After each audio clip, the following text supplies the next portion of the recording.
तू अपना ईमान और अपना इस्लाम साबित नहीं कर सकता, तुझे जरूरत है हमारे घर के मोहर की, तुझे जरूरत है हमारे घर की सनद की। हमें तुम्हारी मुहर, तुम्हारी कलम, तुम्हारे फतवों की कोई जरूरत नहीं है। उस अजमेर के मुनाजरे में हर एक ने अपने अपने रिवाज से बात की, मगर उस अजमेर के मुनाजरे में जो फैसल थे, दो जात थी। एक हजरत शेखुल इस्लाम सैयद मदनी मियाँ, दूसरे गाजी मिल्लत सैयद हाशिमी। ये बताइए, बात मकनपुर की है, बात सिलसिले मदारिया के सोख्त होने की है, एतराज सिलसिले मदारिया जारी नहीं, पीरी मुरीदी जायज नहीं,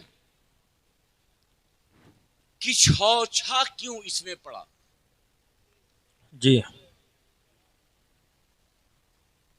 मदारे पाक से, उनकी औलादों से, मदारे पाक से तो समझ सकते हैं, उनकी औलादों से मखदूम पाक की औलादों का क्या रिश्ता जी, कि जो दिफाए मदारियत में खुलकर सामने आए। मैं तुम्हें वो रिश्ता बता रहा हूं जी, जी, कि हजरते मदारे पाक और लताइफ शर्फी में हजरत निजाम यमनी ने खुद लिखा है। देखिए, अगर बात सिर्फ खिलाफत की होती तो हो सकता है कि मुझे समझने में आसानी ना होती। मखदूम पाक ने खिलाफत की तकसीम करके कहा कि जो खिलाफत मुझे मदारे पाक से मिली है वो खिरक़े खिलाफत मोहब्बत का है। वाह सुभान अल्लाह, वाह। कौन सा खिरका मिला है? मोहब्बत। बोलो, मोहब्बत, सभी बोलो, मोहब्बत। मोहब्बत का। मैंने सोचा ये खिरक़े मोहब्बत मखदूम पाक को मदारे पाक क्यों अता कर रहे हैं? तो जवाब ये हुआ, ये इसलिए दिया जा रहा है कि जब कुतुबे मदार के सिलसिलों पर कोई उंगली उठाएगा तो मखदूम पाक अपनी रूहानी औलाद को ये पैगाम दे रहे हैं, उस खिरक़े मोहब्बत का सदका ये है कि मदारे पाक के गुलामों के सामने डट कर उनके मुकाबिल का सामना करो। बेशक बेशक, सुभान अल्लाह, वाह वाह। यही वजह है हम जब भी बोलते हैं ये मदारे पाक का स्टेज हो नहीं। मैं दुनिया के किसी हिस्से में जाता हूं, मेरी कोई भी तकरीर सुनो, जब औलियाए किराम का तसलसल के साथ नाम लेता हूं, उन नामों में मैं हजरत मदारुल आलमीन का जरूर लेता हूं, सुभान अल्लाह, जरूर लेता हूं। और याद रखना, ये सिलसिला 200-300 सालों का नहीं है जो तुम्हारे फतवों से मिट जाए, जो तुम्हारी धमकियों से खत्म हो जाए। अरे ये सिलसिला उस वक्त से जारी वो सारी है जब हिंदुस्तान की सरजमीन पर हर तरफ कुफ्र था, तो ऐसे आलम में मदारे पाक जहां इस्लाम फैला रहे थे वहीं मदारी सौगात को भी बांट रहे थे। सुभान अल्लाह, बेशक सुभान अल्लाह। ऐसे सिलसिले को मिटाने के लिए सोच रहे हो और हमसे कहते हो ईमान की सनद, हमसे सर्टिफिकेट मांगते हो और हमसे कहते हो कि फलां की मोहर लग जाए तब तुम मोमिन, तब तुम मुसलमान। कान खोल कर सुन लो, हमें तुम्हारे मोहर की जरूरत नहीं। बोलो नहीं। अरे जब तक हम तुम्हारे इस्लाम और ईमान पर मोहर ना लगा दे, हमारे जद मोहर ना लगा दे, तब तक तू अपना ईमान और अपना इस्लाम साबित नहीं कर सकता। तुझे जरूरत है हमारे घर के मोहर की, तुझे जरूरत है हमारे घर की सनद की।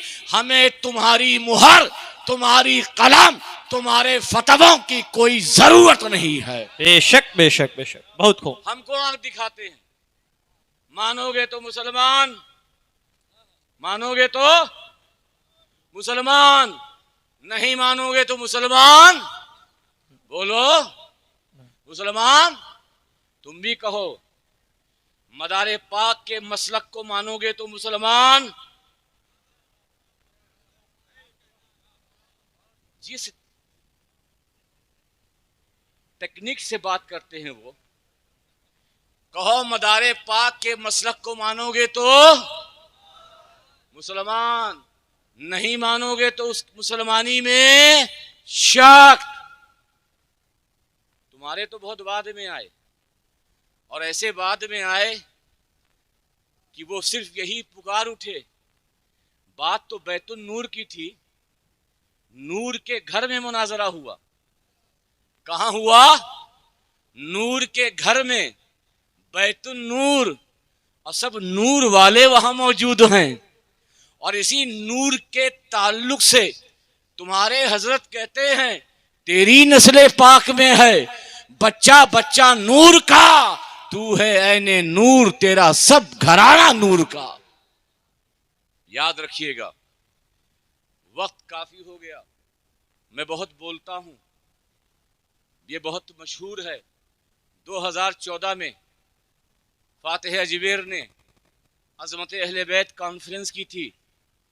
कुछ ही देर बोला था मेरे ऊपर, डॉक्टर सैयद इंतखाब के ऊपर और किसी एक के ऊपर FIR, हाँ मौलाना मुनव्वर के ऊपर FIR हो गई।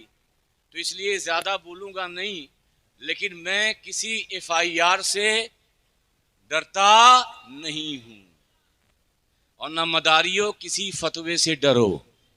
डरोगे? बोलो डरोगे? इनके पीछे तुम्हारा बेड़ा पार नहीं, इनके पीछे तुम्हारा बेड़ा, बोलो ना, तुम्हारा बेड़ा तो पार है, जिसे हर वक्त तुम कहते हो दम मदार, दम मदार, दम मदार। अरे जिसके नामों की बरकत से हमारे बेड़े पार होते हो, हमारी मुश्किलें आसान होती हो, हमें राहत और सुकून मिलता हो। जब हम मुश्किल के घड़ी में रहे, परेशानी के आलम में रहे, तो फौरन दिल मचलता है, दिल से आवाज आती है, ऐ बंदे क्यों नहीं कुतुबे मदार को पुकारता, एक बार पुकार कुतुबे मदार, दम मदार। तेरी मुश्किलें आसान हो जाएगी, तेरी दिक्कतें दूर हो जाएंगी। मुश्किल कुशा अली है, मुश्किल कुशा हसनैन है, उनकी औलादें हैं। जिसके घर में मुश्किल कुशा हो, जहां से मुश्किल कुशाई होती हो, वो किसी की दुकान में क्यों जाएगा? जी बोलो। बेशक। जब हमारे वहां खुद ही सारी दुकान, सारी चीजें, सारे सामान मौजूद हैं, और अल्हम्दुलिल्लाह हमारे पास ओरिजिनल है। जी। कौन सा है? ओरिजिनल, असली हैं। और तुम लोग नकली माल को बेहतरीन शीशे में बना के भेज रहे हो। जी। ये मदारी सीधे साधे हैं, मगर इन्होंने भी समझ लिया है ये खामोश रहना अब हमारे लिए मुश्किल है।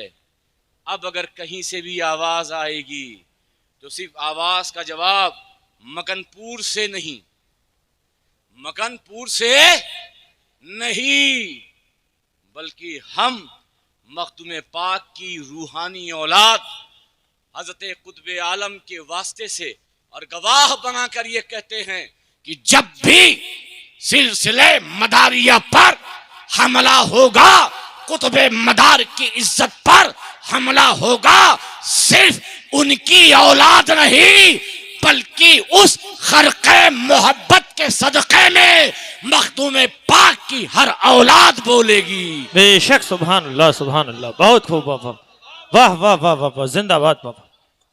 हम हमेशा खड़े रहेंगे। ये सब जब मैं आया तो डॉक्टर सईद इंतखाब अशरफ ने कहा आपको कोई कमी, आप आराम कर लीजिए, चाय चाहिए। मैंने कहा कैसी बातें करते हैं, मैं किसी और के घर थोड़ी आया हूँ, मैं तो अपने ही घर आया हूँ। सुभान अल्लाह। हमारा रिश्ता शजर मियां गवाह हैं परसों से है। हमारा रिश्ता खानकाह मदारिया इन बुजुर्गों और इन शहजादगान से दुनियावी रिश्ता नहीं है, बल्कि दिल का वो रिश्ता है जो 1000 साल पहले, 800 साल पहले मोहब्बत का रिश्ता जो मखदूम पाक और मदार पाक के दरमियान था। सुभान अल्लाह। अल्हम्दुलिल्लाह, मदार पाक की औलादों को तन्हा मत समझना। मदार पाक का तो फैज है, मगर मखदूम पाक के कछार के एक एक शेर तुम्हारे हर अमले का जवाब देंगे। मदारियों, घबराना नहीं। तुम घबराते हो? बोलो, घबराते हो, डरते हो? अरे डरे वो जिसका कोई निगहबान ना हो। बोलो सुभान अल्लाह। डरे वो जिसका कोई निगहबान ना हो, डरे वो जिसका कोई पुरसाने हाल ना हो। तुम्हें क्या डरना। डॉक्टर साहब इस इलाके में थे, 70 गांव से करीब के करीब आपके मुरीद, आपके चाहने वाले, पूरा गांव मुरीद, पूरा इलाका मुरीद। मुझे कोई पीर आज के दौर में और अलग, वो ठीक है जो बहुत शोर करते हैं, जो वो अलग, उनका मसला हटा दीजिए, लेकिन उनके अलावा अगर आप देखेंगे कोई पीर ऐसा बता दीजिए कि जो डॉक्टर हो, डिस्पेंसरी चलाता हो, मरीजों का इलाज करता हो, मगर मुरीदों में जो निस्बत है वो डॉक्टर के लिहाज से नहीं, वकील के लिहाज से नहीं, बल्कि आले रसूल और ये मेरा रूहानी पेशवा है। सिर्फ ये हमारे जिस्मों का इलाज करने वाला डॉक्टर नहीं है, बल्कि हमारी रूहानी बीमारी को दूर करने वाला ये रूहानी डॉक्टर है। जी अल्हम्दुलिल्लाह, अल्लाह का शुक्र है जिन निस्बतों को तुमने थामा है। दुनिया लाख बहकाए, बहकना मत। दुनिया लाख गुमराह करे, तुम रास्ते से भटकना नहीं। यही असल रास्ता है, यही असल रूहानियत का तरीक है। इसी पे डटे रहना और इंशाअल्लाह ताला कुतुबे मदार का फैज, फातिह अजमेर का फैज सिर्फ तुम तक ही नहीं बल्कि तुम्हारी औलाद में भी जारी व सारी रहेगा। वमा अलैना इल्लल बलाग। अस्सलाम वालेकुम।